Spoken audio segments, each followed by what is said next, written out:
15 juillet 2021. En 2013, Peugeot présenta pour succéder à sa 308, non pas une 309 qui existe déjà, mais une 308 avec un design complètement retravaillé. En 2015, Peugeot nous fait un gros cadeau en sortant la successeuse de la fameuse 309 GTI, aujourd'hui dans PCV, la 308 GTI.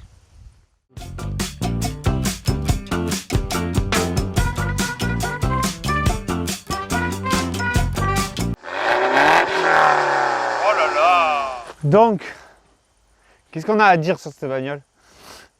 Pas grand-chose.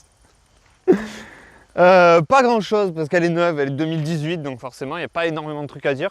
Mais il y a eu deux phases sur la GTI. Je parle bien de la GTI, je parle pas des autres 308. Je me suis pas forcément bien renseigné sur les autres 308. Mais... Donc du coup sur le 308 GTI, il y a eu deux phases. 1,6 litre turbo qui sort 270 chevaux. Et après, à cause d'une norme, la Euro 6.c, si je dis pas de conneries, elle a été équipée d'un filtre à particules, ça lui a fait perdre 7 chevaux. Donc elle est passée de 270 à 263 chevaux. C'est pas énorme, on va pas se mentir, mais bon, ça fait toujours chier de perdre des chevaux sur une norme de merde. Si du coup il y a ça, c'est une particularité qui est marrante, approche-toi un petit peu. Genre là, je sais pas si on va bien voir sur la vidéo, mais là ça fait 3 espèces de griffes. Je vais allumer les feux, comme ça on va un peu plus le voir. Faut que j'allume la voiture pour ça par contre. Je sais pas si on va bien voir. Waouh, on voit pas grand chose. Ah si, ça se voit quand même. Voilà, ça fait un peu des griffes, c'est pour représenter le lion de Peugeot. Waouh. Sinon, en fait, cette voiture, la GTI n'existe que en boîte manuelle. Ce qui est quand même assez rare, on va pas se mentir, parce que de nos jours, toutes les voitures, que ce soit des sportives ou non, elles sortent en boîte manuelle, mais surtout en boîte automatique. Les sportives, beaucoup de boîtes automatiques. Je crois que c'est même de plus en plus rare les boîtes manuelles sur une sportive. Après, le design est franchement bien retravaillé. Franchement, c'est beaucoup plus joli que l'ancienne 308. Ah oui, et pour ce que j'ai dit en début, en intro, oui, effectivement, il y a eu une autre 308 GTI que je vais vous mettre là. Mais c'est de la merde. Ça fait 200 chevaux. Je veux dire, la Mégane RS était sortie déjà à l'époque et faisait déjà 260 chevaux. C'est pas une concurrente. Il n'y a pas de... Je veux dire, ça, c'est une concurrente à la Mégane RS. Ça, non. Ok. La nouvelle 308, il y a quand même eu 1,5 million d'exemplaires vendus, ce qui est pas mal du tout. Mais... que 38 308 GTI, sachant que la 308 GTI a eu sa production arrêtée en juin 2020 et la dernière à être sortie de l'usine, elle est sortie le 2 décembre 2020 pour être exact. Ce qui fait que ça fait une voiture qui va être pas mal rare parce que 38 000 modèles, c'est pas énorme pour une GTI. Je veux dire, j'ai pas les chiffres de la Golf, mais il me semble bien que les Golf GTI se vendent beaucoup mieux, quoi, par exemple. Ou même les Mégane RS.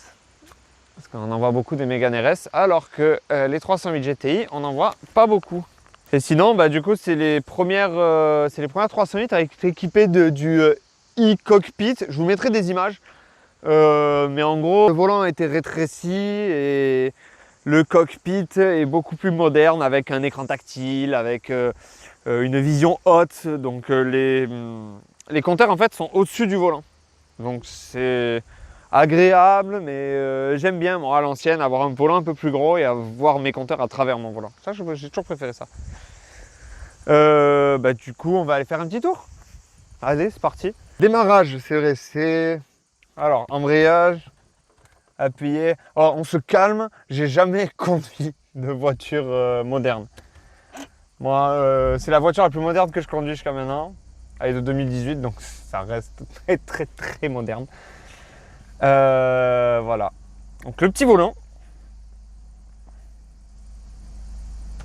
Qui est vraiment petit. Un petit détail que j'adore. Essaye de filmer les compteurs. Je sais pas si tu les vois bien les compteurs. Petit détail que j'adore. Quand je passe en mode sport. Voilà, il y a tout qui passe en rouge. Oh là là. Et... On mettra le mode sport un poil plus tard. On va y aller. Le frein à main désactivé. Putain de frein à main électronique là. Le frein de parking est desserré. Après, elle est agréable à conduire. J'ai été surpris de la direction assistée électronique qui résiste comparé à beaucoup d'autres voitures. J'ai essayé une 207 Sport il y a quelques années et le volant était beaucoup trop souple. Là, celle-là, il y a quand même une petite résistance sur le volant. Après, niveau des options, c'est une voiture 2018, du coup, elle a beaucoup trop d'options. Après, j'ai la base, les trucs au volant là, pour la radio, je sais même pas pourquoi en fait. Voilà. Le bouton sport, on utilisera après, qui est juste là. La petite boîte manuelle exclusive, parce qu'elle n'existe pas du coup en boîte automatique. Le levier est magnifique. On va pas se mentir, le levier est magnifique. Et après, l'écran tactile, du coup, on a un joli écran tactile. Donc du coup, c'est ça, le iCockpit. Ils sont crus chez Apple, tu sais. Genre, on est chez Peugeot, donc on va mettre la clim. Doucement. Comment on fait pour baisser ça? L'autre le gueule direct, tu sais. Oh l'enculé. Oh là là.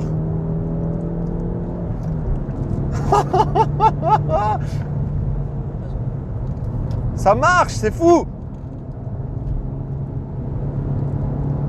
Oh.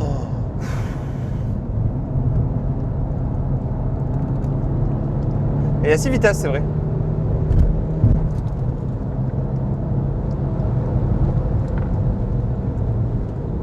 Il y a un virage, on va se calmer. Oh là là. Ça fait 270 chevaux pour celle-là. Et c'est impressionnant. C'est vraiment impressionnant pour le coup. Après voilà, j'ai pas. À l'heure actuelle, c'est la voiture la plus puissante que j'ai conduite.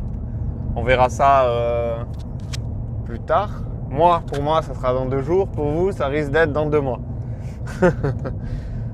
Avec la prochaine petite XK. Mais sinon, elle a une patate. Oh, je suis impressionné. Sérieux, je suis vraiment impressionné. Pourtant, je suis monté dans des grosses voitures pour le coup, par contre. Mais là, c'est... Avec ce petit compteur là, de chevaux utilisés, de boost...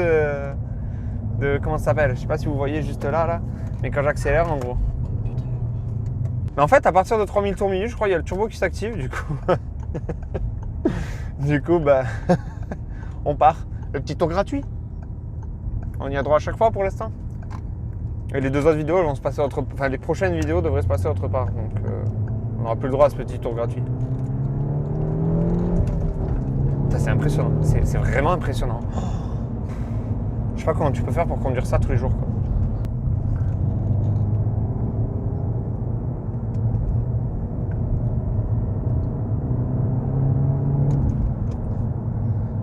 S'il vous plaît. Ah, il me dit passe la 5. Oh, avec un A en plus. Oh, c'est beau. Ouais.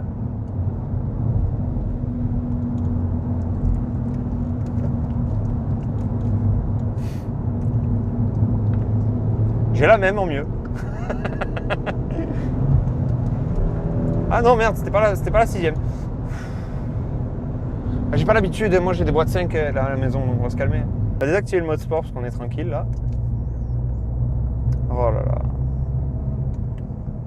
Sincèrement, pareil, j'adore le petit détail. Là, du cuir là, pour une fois. Avec les petits tressages en rouge là de GTI. Pareil, une fois qu'on sera arrêté, on vous mettra une... de toute façon, je vais faire un plan d'ensemble.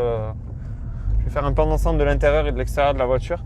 Mais les sièges... Oh là là, non? C'est pas confort? C'est maintien, c'est des vrais sièges baquets. Merde, j'ai oublié j'ai fait activer depuis tout à l'heure. Allumage automatique des projecteurs activés. Bah oui. Donc j'ai les phares activés, écoute, tout va bien. Bon, sinon, écoutez, c'est plus violent que ce que je pensais. Je m'attendais à un truc ça, je sais pas, ça fait 270 chevaux, c'est pas non plus... Attends. Ben, moi, j'aimerais bien que pour moi, ce soit un peu moins fort. Bon. Je peux régler la température, mais pas pas la puissance de soufflerie.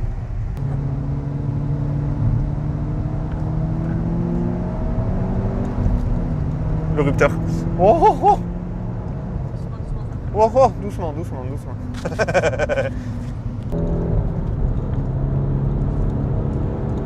C'est abusé, hein, sérieux. 70 chevaux de plus là que la Jag. C'est abusé. Je pensais vraiment pas qu'une traction avant pouvait partir aussi fort en fait. C'est éprouvant presque. Ce circuit, ça doit être un régal. Sincèrement, le jour où je fais une journée circuit, je lui demande qu'il me la reprête pour la journée.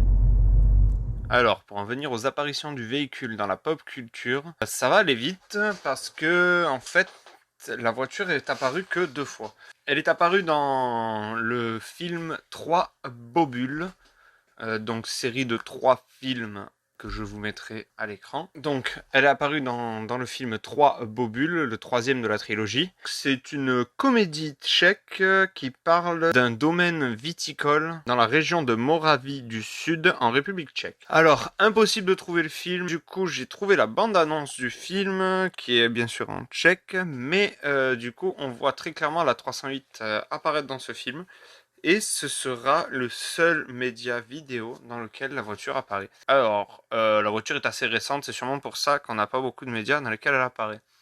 Mais il y a quand même un jeu vidéo. Dans ce jeu vidéo, donc, c'est RR Race Room ou Race Room Racing Experience. Pour le coup, c'est un jeu gratuit qui est disponible sur Steam, donc je peux que vous conseiller d'aller l'essayer. Alors après, il y a environ une trentaine de voitures qui sont disponibles dès le début, mais sinon, pour la 308 que je vous mets là, je vous montre comment aller la trouver. Donc, pour cette 308, il faudra débourser un peu d'argent. C'est pour ça que je n'ai pas enregistré de gameplay de la 308, mais que je suis allé prendre des vidéos ailleurs. Bien sûr, les liens seront en description. Je vous montre ces 2 gameplays. C'est un jeu quand même basé vachement sur le réalisme et sur de la simulation. Pour ceux qui aiment tout ce qui est Need for Speed ou The Crew par exemple, qui sont vachement arcade, je vous le déconseille. Par contre, ceux qui sont plus portés vers Gran Turismo ou Forza, non Forza Horizon, Forza, je vous conseille gravement d'aller voir ce jeu. Je n'ai pas trouvé comment changer l'angle de la caméra, du coup pour moi c'est une vue cockpit exclusivement. Voilà, ce sera tout. N'oubliez pas tout ce qui est pouce bleu, abonnement, la cloche, très important, et le Instagram. On a tout ce qui est en avant-première sur Instagram. Donc n'hésitez pas à aller jeter un œil. Et sinon, comme dirait un grand homme...